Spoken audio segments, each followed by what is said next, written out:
vez. Quinta-feira, só os 300 estão aqui nessa noite, mas graças a Deus por isso. Hoje eu estava lendo a história de Elias, aí choveu. Falei, ô glória! Mas nessa noite eu quero trazer a palavra para os irmãos nessa noite. Pretendo ser breve. Está em Mateus capítulo 14, de versículo 22 em diante, que algumas semanas atrás essa palavra foi pregada aqui, e há algum tempo essa palavra, essa passagem vem falando ao meu coração, Deus vem falando ao meu coração a respeito de algumas coisas que acontecem em nossas vidas como cristão, na nossa caminhada como filho de Deus aqui na terra, que acontece conosco, e às vezes nos atrapalha de viver e alcançar aquilo que Deus tem para nós. Amém?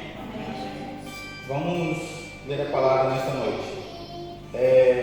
Mateus 14, de 22 em diante, diz assim: Logo a seguir, compeliu Jesus os discípulos a embarcar e passar adiante dele para o outro lado, enquanto ele despedia as multidões. E despedida das multidões, subiu ao monte a fim de orar sozinho. Em caindo a tarde, lá estava ele só. Entretanto, o barco já estava longe, a muitos estados da terra, açoitado pelas ondas, porque o vento era contrário. Na quarta vigília da noite, Jesus foi ter com eles, andando sobre o mar. E os discípulos, ao verem andando sobre as águas, ficaram aterrorizados e exclamaram: é um fantasma! E tomados de medo, gritaram. Mas Jesus imediatamente lhe disse: tende bom ânimo, sou eu, não temais. Respondendo-lhe Pedro, disse: se és tu, Senhor, manda-me ir ter contigo por sobre as águas. E ele disse: vem, Pedro. Descendo do barco, andou sobre as águas e foi ter com Jesus. Reparando, porém, na força do vento, teve medo e, começando a submergir, gritou: salva-me, Senhor! E prontamente Jesus, estendendo a mão, tomou-o e lhe disse: homem de pequena fé, por que duvidaste? Subindo ambos para o barco, cessou o vento. E os que estavam no barco adoraram, dizendo: verdadeiramente és o Filho de Deus. Glória a Deus. Glória a Deus. Amém, Jesus. Que palavra abençoada. Estou lendo essa palavra aqui. Jesus falou muito comigo de Jesus. Ele mandou os discípulos ir para o outro lado. E ele foi, se retirou para orar e despedir a multidão. A palavra foi dele. A palavra proferida foi dele, a ordem foi dele para que eles fossem para o outro lado. E cada um de nós temos uma palavra de Deus para a nossa vida. Temos uma ordem que Deus nos manda fazer algo. Só que quando nós saímos para fazer esse algo, coisas acontecem, ventos contrários, como diz a palavra, acontece, para que possa nos atrapalhar de fazer isso que Jesus nos mandou. Fazer o que Jesus manda, irmãos, não é fácil. Exige muitas coisas. Exige renúncia, dedicação, força. Colocar a sua vontade de acordo com aquilo que Jesus quer que você faça.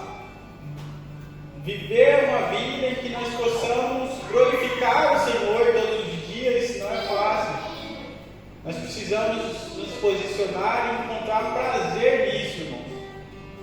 Porque a vontade de Deus é boa, perfeita e agradável. Para quem? Para nós. Só que nós devemos torná-la ela desse jeito. Ver ela dessa forma. Porque se nós não vermos a palavra de Deus, a vontade de Deus dessa forma, ela vai se tornar pesada, um fardo para nós. Nós precisamos encontrar alegria no que nós fazemos para Deus. Porque, e o que gera essa alegria? Intimidade com Deus. Estar com Ele, confiar na palavra que Ele te deu. E eles começaram, os ventos começaram abateu o barco, a tempestade veio, já era de noite, a escuridão, tudo escuro, a pessoa não consegue ver nada. E aí, quando eles viram Jesus andando sobre as águas, eles gritaram fantasma, e tomados de medo, eles gritaram. E nesse momento, imediatamente, Jesus gritou: sou eu, não temais. Tem de bom ânimo, sou eu, não temais. Imediatamente, logo que Jesus viu eles gritando, logo que eles começaram a gritar, Jesus não esperou, Jesus já falou para eles: tem de bom ânimo, sou eu. Então, antes de Jesus acalmar a tempestade, Jesus queria o quê? Acalmar a tempestade que estava dentro dos discípulos. É isso que Jesus quer fazer, é acalmar a tempestade, primeiramente, que está dentro de nós. Tempestades que temos impedido de fazer aquilo que Jesus quer que nós façamos, de cumprir aquilo que Jesus nos mandou. Medo. O medo tomou conta dos discípulos. E Jesus veio com essa palavra. E nessa noite ele vem dizendo essa mesma palavra para cada um de nós: não temais. Sou eu. Sou eu que estou com vocês. Sou eu que estou aqui nessa igreja. Sou eu que mandei vocês ir para o outro lado. Sou eu que mandei vocês estar aqui nessa noite. E eu sou com vocês, eu sou com cada um de vocês. Por mais que a tempestade seja contrária, por mais que ventos contrários possam estar batendo no nosso barco, acontecendo coisas na nossa vida que tem de nos empurrar para longe de Deus, Ele tem dito: tem de bom ânimo, sou eu. E Pedro disse: se és tu, Senhor, manda-me ter contigo. E ele fala: bem, Pedro. E Pedro, descendo do barco, andou sobre as águas e foi ter com Jesus. Reparando, porém, a força do vento, teve medo. E começando a submergir, gritou: salva-me, Senhor. O que eu vejo aqui? O medo. O medo é o que por muitas vezes tem nos atrapalhado de viver aquilo que o Senhor tem para nós. E o que é o medo? Eu fui buscar. Sensação desagradável desencadeada pela percepção de perigo real ou imaginário. Às vezes as coisas nem aconteceram, às vezes nem vão acontecer. E a gente já está com medo de que algo aconteça, de que vai acontecer aquela coisa ruim, de que não aconteça aquilo que eu quero. Assim como Pedro teve medo, porque ele estava andando sobre as águas, mas a tempestade era a mesma. E quando ele deu o primeiro passo sobre as águas, a tempestade era a mesma. Só que ocorreu um momento em que ele deixou de olhar para Jesus e começou a perceber as tempestades. E essa questão, irmãos, quando nós estamos focados em Deus, pode vir a tempestade que for, pode vir o barco pode balançar, nós não vamos, nós podemos perceber, mas nós devemos permanecer firmes.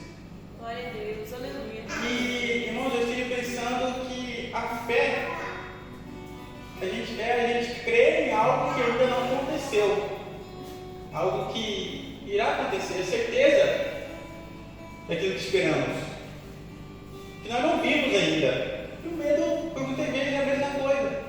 Quantas vezes nós começamos algo com fé e terminamos com medo? Por quê? Porque no meio do caminho nós começamos a ver a tempestade. No meio do caminho a gente começa a ver as ondas batendo e a gente se esquece da palavra que nos foi dada quando nós começamos algo. Assim como Pedro fez, ele começou a caminhar. E o único discípulo que teve a experiência, que pôde falar, que andou sobre as águas com Jesus, foi Pedro. Então tem experiências em que nós vamos passar que é necessário que a gente tome essa atitude de fé, mas que permaneçamos nessa fé, permaneçamos olhando para Cristo. E a gente precisa confiar em Deus. Mesmo que a gente não tenha nada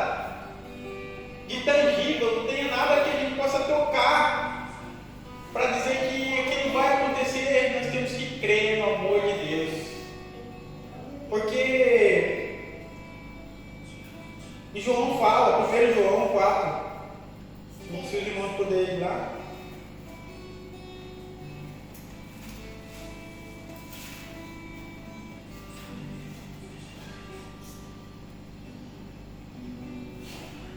É, 4,16. E nós conhecemos e cremos no amor de Deus, no amor que Deus tem por nós. Deus é amor. E aquele que permanece no amor de Deus e Deus nele. Nisto é em nós aperfeiçoado o amor, para que no dia do juízo mantenhamos confiança, pois segundo Ele é, também nós somos neste mundo. No amor não existe medo. Antes, o perfeito amor lança fora todo medo. Ora, o medo produz tormento, logo aquele que teme não é aperfeiçoado no amor. Nós amamos porque Ele nos amou primeiro. Amém? Então é o amor de Deus, irmãos. É o amor de Deus que lança fora todo esse medo. Devemos continuar caminhando, devemos continuar na palavra em que Deus nos deu. Por isso nós estamos aqui nessa noite. Essa palavra que nos traz paz, essa paz que excede todo entendimento, nós devemos ter dentro do nosso coração. Glória a Deus, aleluia. Essa paz de que as ondas podem estar batendo no barco, mas eu estou caminhando na palavra que Jesus me deu. E se Ele me mandou fazer algo, Ele é comigo. Por mais que eu pense que Ele não está comigo, Ele está. Tanto que Pedro, quando ele começou a afundar, quando ele clamou, Jesus pegou a sua mão. Segura na mão dele. Jesus segurou na mão dele e ainda não tinha acalmado a tempestade. Jesus segurou na mão dele, mesmo ainda tendo a tempestade. Quando aqui fala, no 31, e prontamente Jesus estendendo a mão, tomou e disse: homem de pequena fé, por que duvidaste? Subindo ambos ao barco, cessou o vento. Amém? Então, irmãos, se nós estivermos passando por momentos em que nós estamos submergindo, estamos afundando, devemos clamar a Deus, porque prontamente Ele estende a sua mão e nos segura, nos leva àquele lugar de segurança, acalma aquela tempestade. Sabe, eu estive lendo a história de Elias. Ele derrotou 850 profetas de Baal, e depois de tudo isso, a Jezabel falou que ia matar ele, que ele ia fazer com ele a mesma coisa que ele tinha feito com os profetas, e ele saiu correndo, foi embora depois de tudo aquilo que ele tinha feito.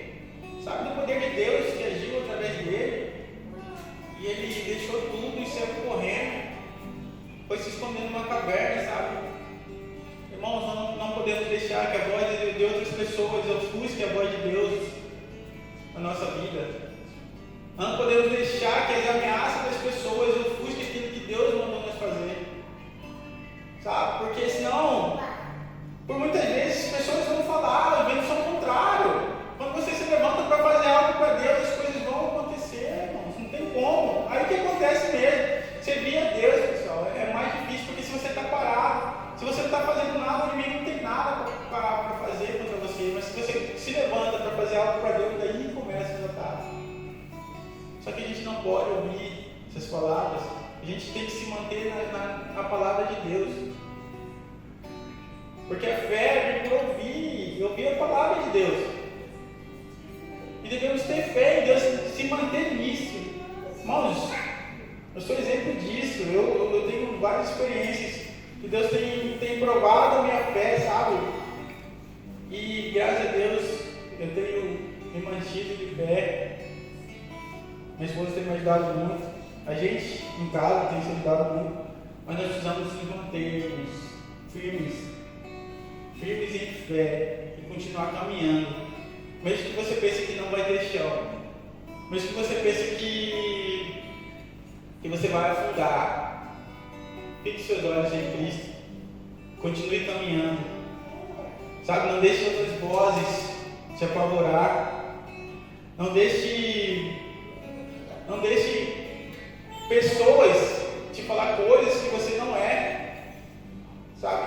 E a Bíblia fala que, no livro de Tiago 5,17, fala que Elias, ele era um homem como nós. Então nós também podemos fazer aquilo que ele fez através do poder de Deus. Só que nós precisamos nos manter firmes para escutar a voz de Deus. Sabe, eu tenho focado muito nisso, sabe, de ouvir a voz do Espírito Santo, não fazer algo por fazer. Nós precisamos ser guiados pela voz do Espírito Santo. Assim como o pastor disse nesse ensino de segunda-feira, está sendo muito bom. Quem puder vir, tá, que venha. Estou tendo revelações extraordinárias aqui no curso de segunda-feira a respeito do Espírito Santo, a respeito de várias coisas. E nós precisamos manter esse relacionamento com o Espírito Santo, porque através de um relacionamento com o Espírito Santo, um relacionamento com Deus, as coisas que vão nos atrapalhando, elas vão sendo tiradas de dentro de nós. Porque, irmãos, quando a gente tem um relacionamento com Deus, o Espírito Santo ele não vem para mostrar o erro das outras pessoas, ele vem para mostrar o nosso erro para nós mesmos. Por quê? Porque ele vem e fala: tira isso daí, tira isso daqui. A dracma, como eu disse, ela está perdida dentro de casa. Então são coisas dentro de nós que precisam ser retiradas para que a luz ocupe aquele espaço, para que a gente possa encontrar coisas que foram perdidas. Sabe, tem sentimentos, tem emoções, tem prazeres em algo, felicidades, alegrias que a gente hoje não tem mais, que a gente perdeu. Então nós precisamos nos posicionar, porque isso é necessário para que nós possamos viver uma vida em mudança. Sabe? A gente cria traumas que a gente não consegue mais ser curado. Então a gente precisa procurar encontrar esse lugar em Deus, em que a gente possa ter uma vida plena, uma vida abundante. O que é uma vida abundante? É viver feliz, em paz, sabe? Prosperidade. Não é você ter tudo. Prosperidade é não faltar nada para você. Tudo que você tem é o suficiente para você viver feliz. Às vezes nós queremos muitas coisas, mas às vezes o que nós temos já é o suficiente para a gente viver. E se a gente não recebeu ainda, a gente precisa entender que a gente precisa passar por um processo de capacitação para receber aquilo que Deus tem para nós. Precisamos de um alicerce forte para aguentar o peso daquilo que Deus vai nos dar. Aleluia. Porque Deus, Ele não vai dar nada para nós que nos mate ou que nos tire da presença dEle. Então nós precisamos ter uma busca incessante e ter uma intimidade com o Espírito Santo, irmãos. Nós, sem o Espírito Santo, para Deus, Ele não servimos para nada. Deus nos ama como nós somos, mas para que nós possamos ser usados por Deus, nós precisamos ter um relacionamento com o Espírito Santo. Precisamos nos posicionar de forma que o Espírito Santo possa trabalhar através de nós. Porque é só Ele que nos leva à presença de Deus. Amém, irmãos? Amém. Então vamos nos manter. Vamos nos manter com fé em Deus. Confiante. Porque aquele que nos dá a palavra está com nós, está conosco durante todo o caminho. Porque Ele nos ama. Ele nos ama, o amor dele vai além de todo o nosso entendimento. Amém? Amém. Minha palavra nessa noite é essa. Vamos nos manter focados em Deus. Permanecer firmes, independente da tempestade. Independente se o barco está afundando, se não está. Se ele chegar a afundar, vamos manter focado em Deus. Porque Ele vem andando sobre as águas e segura a nossa mão. Porque Ele quer nos ensinar algo. Vamos entender que toda a nossa vida é um processo de aprendizado. Se eu estou voltando toda vez no mesmo lugar, é porque eu ainda não aprendi o que Deus quer me ensinar naquilo ali. Então eu preciso aprender algo com Deus. Todo dia Ele quer nos ensinar para que nós possamos ser aperfeiçoados e para que a gente possa viver uma vida que glorifique a Ele. Amém, irmãos? Glória a Deus, eu agradeço a oportunidade nessa noite. Espero que essa palavra possa trazer, que o Espírito Santo possa trazer uma transformação na vida de cada um de vocês, assim como trouxe na minha essa palavra nessa noite. Amém? Vamos nos colocar de pé.